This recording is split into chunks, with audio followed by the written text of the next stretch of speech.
Hello, and welcome to Studio 501c3, a show about Montgomery County's nonprofit organizations.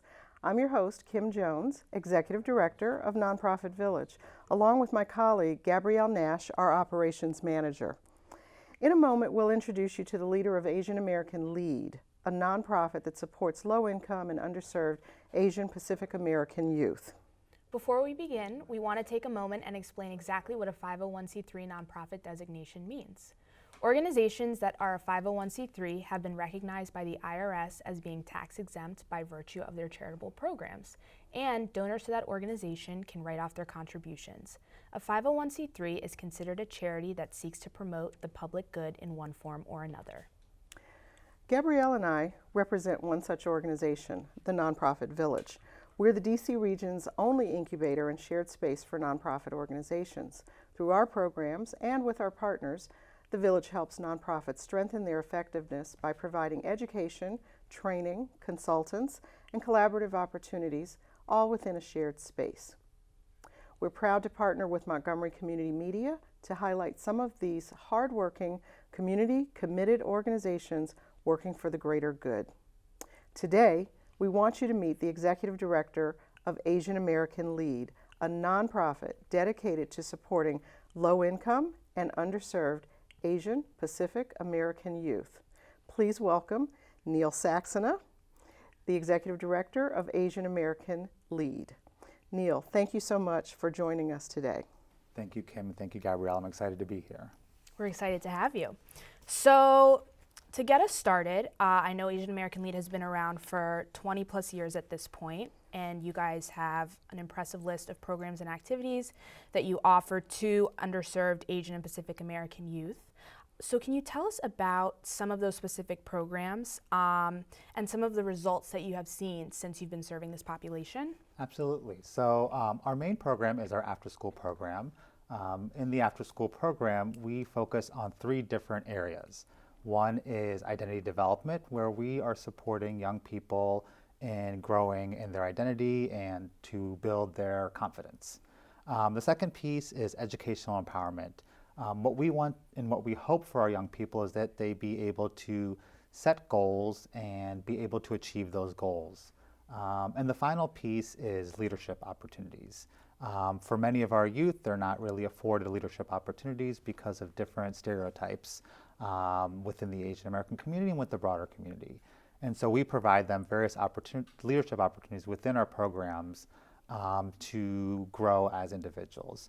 One result is a story of a young person who was really shy when they came into our programs at the middle school level. And after a few years within our programs, they actually ran for Student Government Association.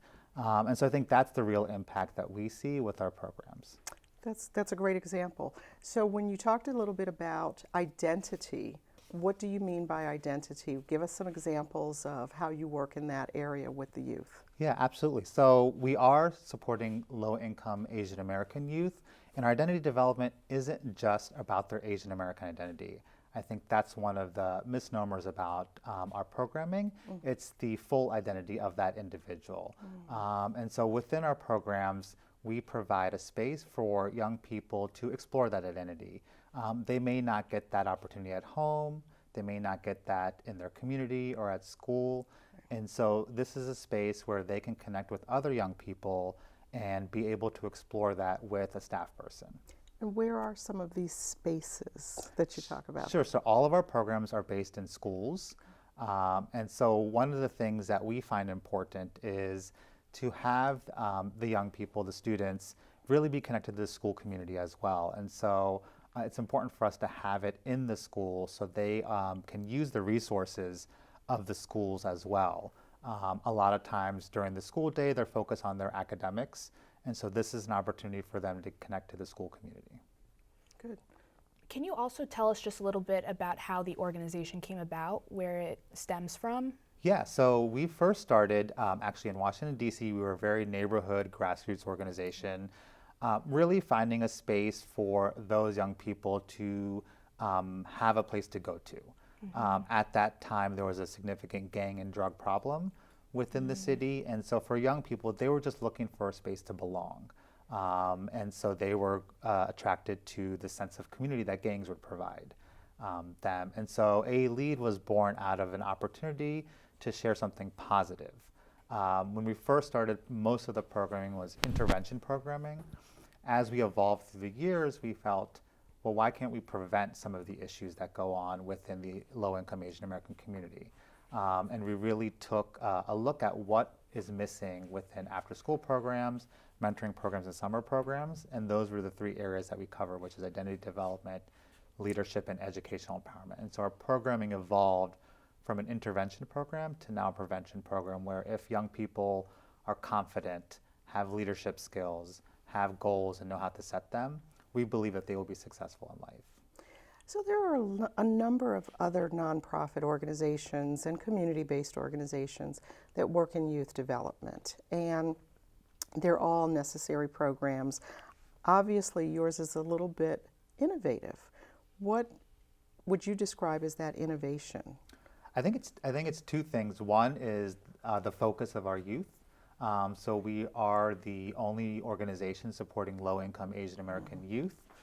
We support over 24 different ethnic groups. Wow. And so I think that is very unique, that we have been able to develop programming that can work with many different ethnicities. And then I think the second piece is focusing on the cultural and linguistic opportunities within positive youth development. And so we apply that lens when we're delivering programs. Okay, great. That's great, yeah. Can you describe some of the youth that have benefited from the AALEAD programs and in what fields they may now be working in or volunteering in? Yeah, so I think it's interesting. For us, we define success for our youth is really individual and personal.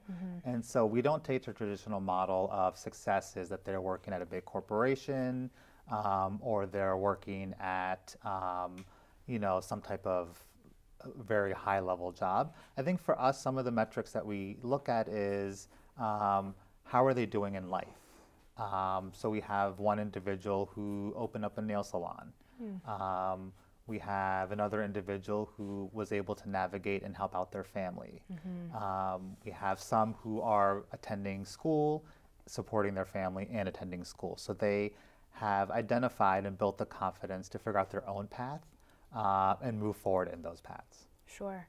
And that's important that, they do find those pathways. That's something that you want in order to make sure that there is prosperity and continued resilience in the community and within the individual. So thank you for sharing that. We want to learn a lot more, but we are going to take a short break, and right now we'll take that break and come back with more about Asian American Lead in Montgomery County.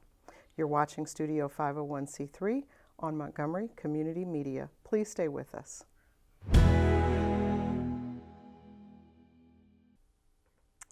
Welcome back to Studio 501c3, your window into Montgomery County's premier nonprofit organizations.